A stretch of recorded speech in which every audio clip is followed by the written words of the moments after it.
국민들은 대중교통 등에서 마스크를 생활화하고 사회적 거리에 힘쓰는 등 보건당국의 요청에 정말 놀라울 정도로 잘 협조해주고 계십니다.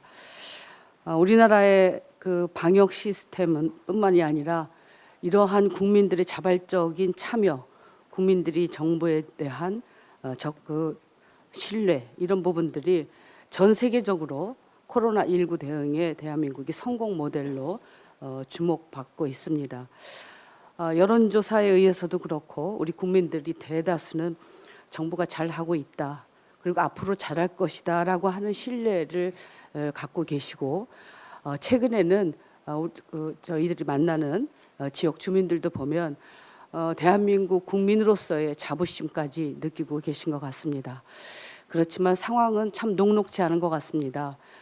전 세계 팬데믹 이 현상은 우리가 아무리 노력을 한다 하더라도 장기전으로 갈 수밖에 없는 그런 여건을, 환경을 갖고 있는 것입니다.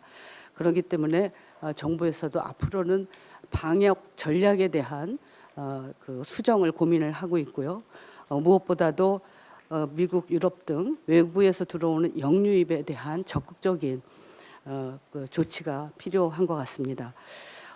방역 당국은 이런 우려를 대비하기 위해서 14일간 모든 국가에서 들어오는 입국자를 자가격리를 하고, 머물 곳이 없는 외국인에 대해서 정부가 격리시설을 유상으로 제공하고, 그리고 그동안 자가격리 없이 능동감시만 했던 단기 체류자도 원칙적으로 자가격리를 하는 등 적극적인 조치를 했습니다. 그럼에도 불구하고 국민들께서는 외국인이 굉장히 많이 유입되는 것이 아닌가에 대한 걱정들을 하고 계십니다.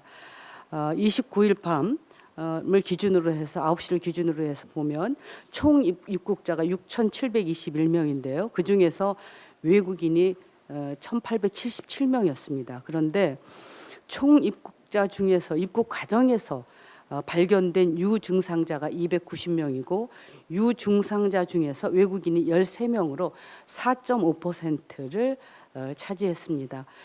이것은 대체적으로 보면 그 유증상자 외국인들이 굉장히 극소수이다라고 하는 것을 나타내주고 있고, 우리 국민들께서 걱정하듯이 증상이 있는 외국인들이 대거 유입이 되는 것이 아니라 우리 국민들께서, 외국에 계셨던 우리 국민들께서 들어오시는 거라고 하는 것을 보여주는 것입니다. 그러나 어쨌든 현재 수준으로는 좀 걱정스러운 것은 사실입니다. 무엇보다도 자가격리자에 대한 적극적인 관리가 주요 관건이라고 볼 수 있겠는데요. 자가격리의 효율성을, 실효성을 높이기 위해서 지금까지 했던 강력한 조치에 더해서 한시적인 입국 제한이나 항공권 제한, 그리고 경보 장치, 자가격리자 위치 정보를 수집이라든가 이런 부분들에 대해서 좀 고려할 필요가 있지 않은가 싶습니다. 그리고 정부, 지자체, 군, 경찰 등 모두 협조해서 충분한 인력을 확보해야 될 것으로 봅니다. 장기전으로 가면서 또 우려되는 것이 하나가 의료진 문제입니다. 의료진의 피로도가 정말 급격하게 높아지고 있습니다. 번아웃 상태라고 해도 과언이 아닌 그런 상태인데요. 노동 강도를 조절하고 충분한 휴식을 확보할 수 있도록 심리적 방역에도 힘써야 하겠습니다. 또한 행여라도 의료진 감염이 확대되지 않을까 걱정하는 목소리도 크고, 실질적으로 당사자들의 걱정도 큽니다.